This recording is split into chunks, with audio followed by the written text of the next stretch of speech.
it's Bri. In this video, I'm going to talk about and show you some tools for getting your students and yourself away from the wall.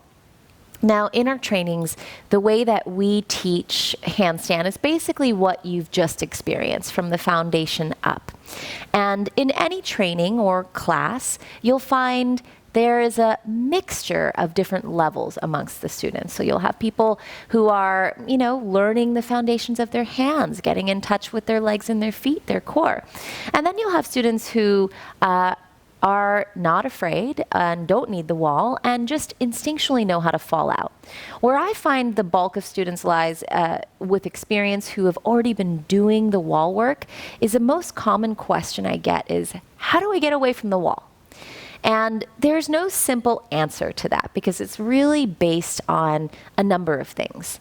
One, the most important thing, it's going to be based on the students or your mental space, what you think about handstand. If you're scared of it, fear plays a huge part in stopping someone from getting away from the wall. The most common answer I give is the best way to get away from the wall is to learn how to fall. And for some, that's intriguing. For others, I get scared faces like, oh my God, falling, scary. And the second part to that answer of learn how to fall is really try not to fall at all. So it really stems back to how you enter your handstand from the get-go. As we start on our handstand journey, a lot of us are using more momentum, like I covered before. And as we begin to get in touch with those muscles that we need to use and the glutes and the QL muscles, we begin to be able to hop into handstand rather than fling into handstand. So if you've been at the wall for a bit and you find that sometimes when you kick up to the wall, you don't even touch it, then that is a good indication that you can move away from the wall. And if you feel like, ooh, I'm not quite there yet, then working on everything we've already gone over throughout this entire series is important, but working on really refining your kick up is going to get you closer and closer to that point where you don't need the wall. Now, what I recommend is anytime you're practicing at the wall and you kick up and you don't touch it, turn around, don't think too much, set yourself up, take a breath without the wall, and try to repeat exactly what you just felt in your body, from the amount of power that you give in the kick up to the engagement of the legs and the core. All right? I'll show you exactly what I mean here. Okay? So, setting yourself up at the wall, that shin's distance.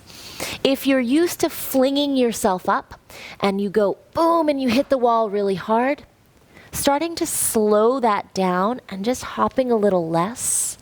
If you don't get there, hop a little bit more and see if you can find that place where you don't even need the wall. And if you get there, staying in this L position with one leg parallel to the ground and the other reaching up will give you an opportunity to play or to steer your handstand a little bit more rather than just bringing that leg straight up, which brings most of your momentum over. So if you get there, turn right around without the wall and practice hopping up the same exact way you just did. Hop up, finding that L shape where that leg that you hopped off of is parallel to the ground. Squeeze the thighs together. If you start to reach too far over with that leg, open the legs wide and cartwheel out to the side.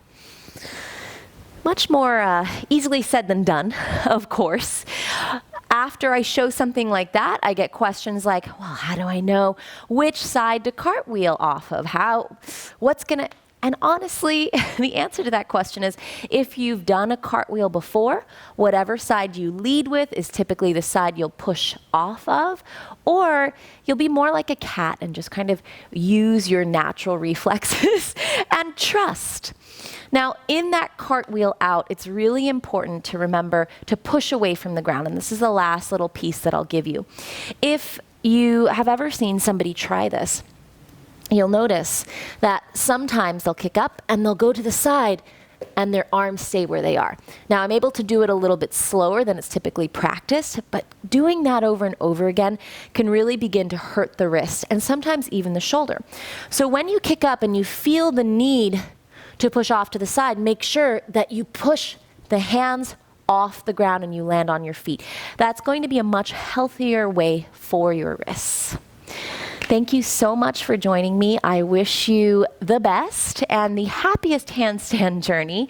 Know that I'm here through these tutorials. If you really are looking to deepen your practice, take it to the next level, maybe even start teaching yoga. We run Fit Flow Fly teacher trainings, both 200-hour and 300 hours, and we handstand every day. See you soon. Namaste.